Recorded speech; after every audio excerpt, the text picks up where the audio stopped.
Magandang araw ng Huwebes, narito na ang headlines dito sa Philippine News Agency.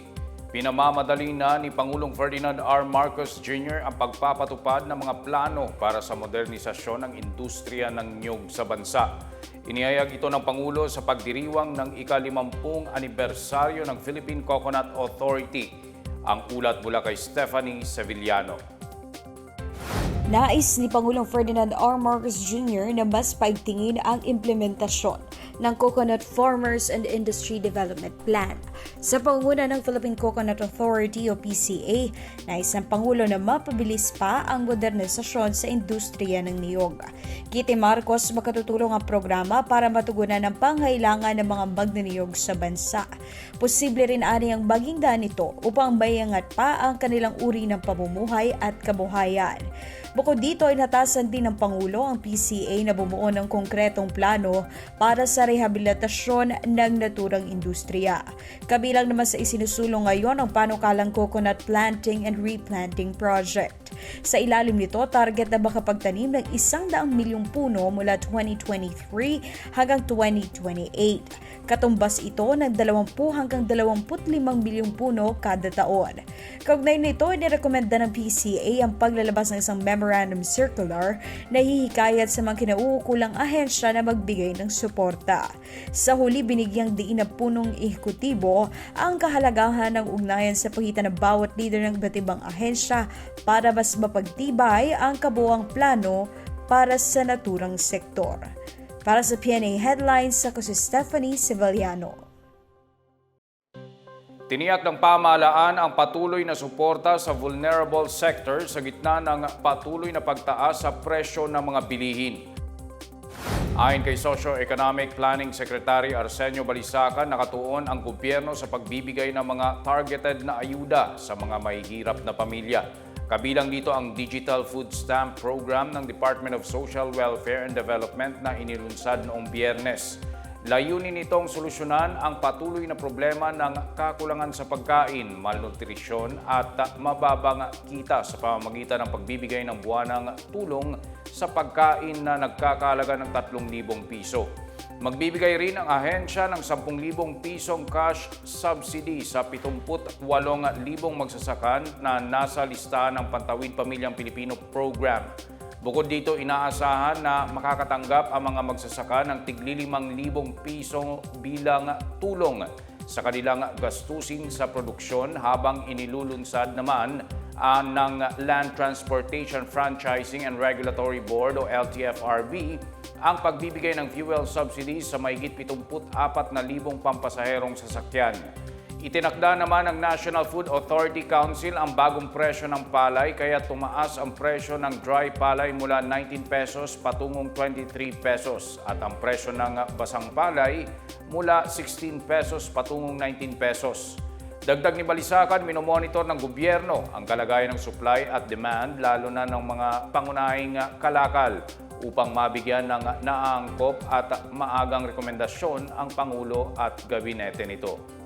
Ayon sa Philippine Statistics Authority o PSA, bumili sa 6.1% ang inflation ng bansa nitong Setyembre mula sa 5.3% noong Agosto, habang naitala naman ang 6.6% na average inflation para sa taong ito.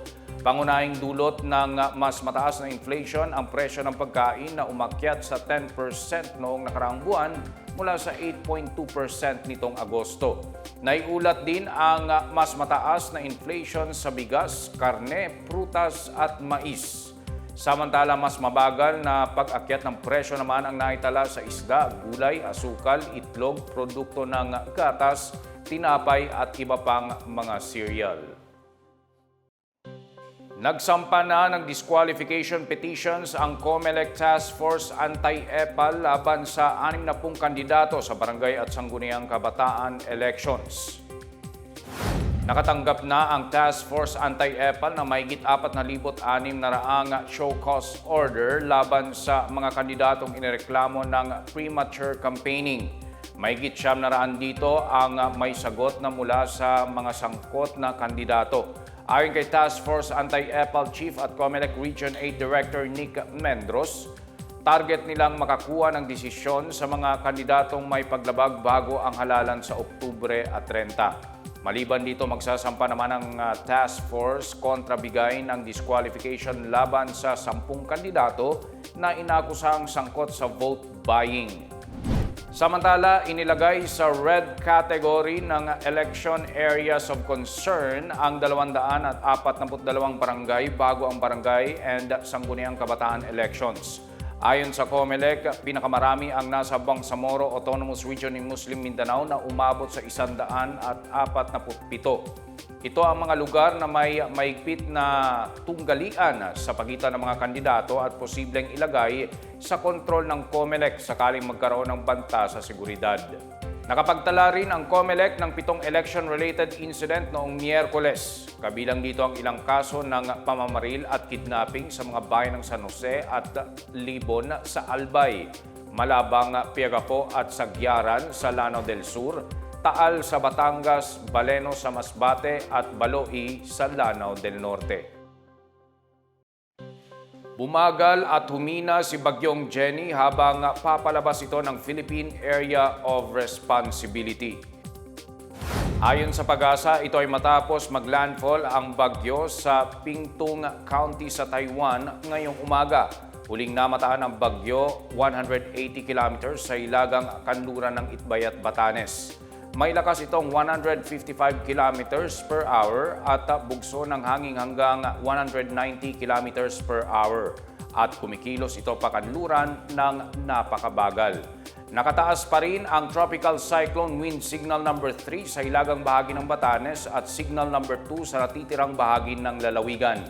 Signal number 1 naman sa Babuyan Islands, hilagang bahagi ng Cagayan, hilagan ng Apayao at hilagan ng Ilocos Norte. Pinalalakas ng Bagyong Jenny ang hanging habagat na magdadala ng mahina hanggang katamtamang pag-ulan sa kanlurang bahagi ng Luzon. Samantala, kanselado ang 3 flight papunta at paalis ng Taiwan ngayong araw dahil sa masamang panahon, dahil sa pag-landfall ng Bagyong Jenny. Ayon sa Manila International Airport Authority, kanselado ang 2 biyaheng Manila-Kaohsiung ng AirAsia at biyaheng Taipei-Manila ng Cebu Pacific. Inaasahang lalabas ng bansa ang bagyo ngayong hapon o gabi. At yan ang pinakabago at pinakamahalagang balita sa mga oras na ito, hatid sa inyo ng PNA Headlines. Para sa iba pang mga balita at impormasyon, bisitahin lamang ang aming webpage pna.gov.ph o ang aming Facebook at X account na dating Twitter na Philippine News Agency. Mapapanood din ang PNA Headlines sa Facebook page ng Presidential Communications Office o PCO. 81 days na lang, Pasko na. Ako si Wilnar Baselonia, ito ang PNA Headlines, naghahatid ng mga balitang nagbubuklod sa bagong Pilipinas.